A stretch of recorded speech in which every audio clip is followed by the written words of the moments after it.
Sangkarnya. Namun di antara semua itu belum ada yang sanggup.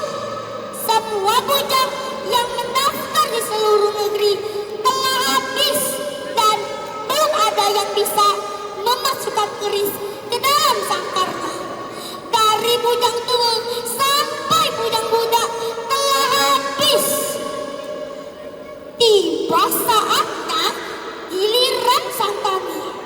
Meskipun ia malu dengan keadaan badannya yang penuh dengan gurap dan takut kalau orang-orang tidak dapat menerima kedatangannya di sayembara ini. Meski banyak yang mencibirnya, ia berhasil menyeberangi sungai dan memasukkan keris ke dalam sangkarnya.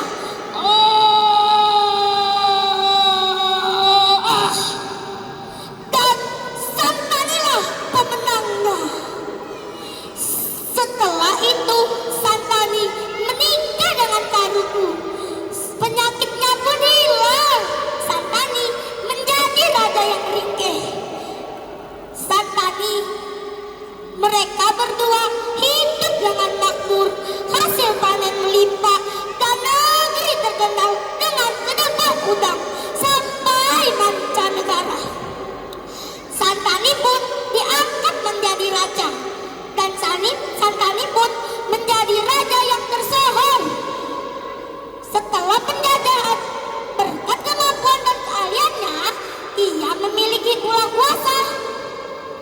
Pulau Seribu di Wangsa, Danau Santani, Putua Santani, Raja Laut Dimas Panji, dan masih banyak daerah lainnya.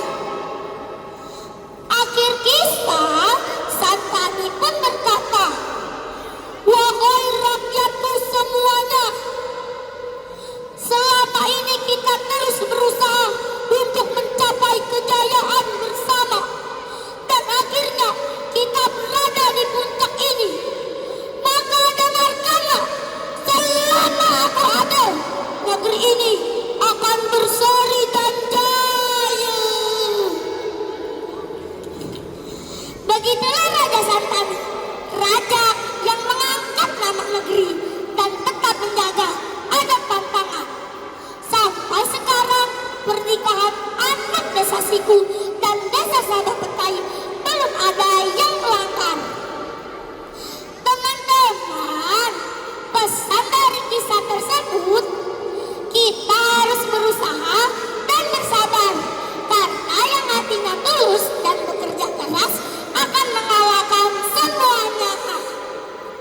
Semenda punya kebun stroberi, dimakan lahap oleh Raja Santani.